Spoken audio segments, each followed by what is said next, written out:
Hello guys, नमस्ते सबैजनालाई। आज चाहिँ मैले मेरो हस्बेन्डलाई चाहिँ ल तपाईँले चाहिँ के तरकारी पकाउनु लाग्नु भएको छ त्यसको चाहिँ फुल भिडियो मलाई पठाउनु ल भनेको। He was doing so well, the timing, the everything, it was so perfect.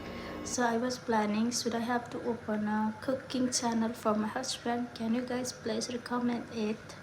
उसले चाहिँ वा तेल हाल्नु भएको छ।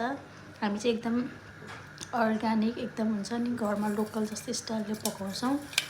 अनि आज चाहिँ हामीले गेडागुडी र आलु राजमा चना आलु, उहाँले चाहिँ तेल हाल्नुभयो। अनि त्यसपछि मेथी जिरा पुऱ्याउनु इज म्यान्डेटरी, पुऱ्याउँदैछ।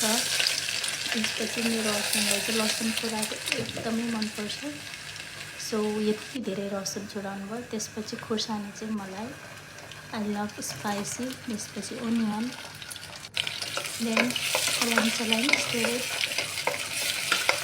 देन मैले भोइस ओभर गरेँ भने त लास्टै लामो हुन्छ क्या भिडियो, त्यही पनि म जस्ट अब नर्मल वेमा म गर्दैछु, बोल्दैछु। त्यसपछि बेसार हाल्नु पर्यो, त्यसपछि फेरि पनि बेसार थप्नु भयो।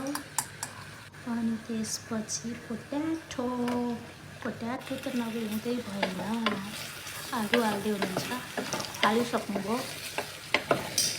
म चाहिँ फेरि खाँदै भोइस ओभर गर्दैछु गाइज, प्लिज मेरो बुढाको मेहनतलाई चाहिँ भाइरल गरिदिनु। अनि हाम्रो चना चाहिँ टुसा निस्केको छ, जुन चाहिँ एकदम हेल्दी पनि भयो र मनपर्छ हामीलाई। त्यसपछि गरम मसला नुन राखिदिनु भएको छ। प्लिज गाइज, यो भिडियो भाइरल भयो भने मेरो बुढालाई म दिनमै नै फकाएर पकाउन लगाउँछु। पकाउने त उहाँ नै हो, त्यही पनि होइन। टमाटर, त्यसपछि पानी राखेर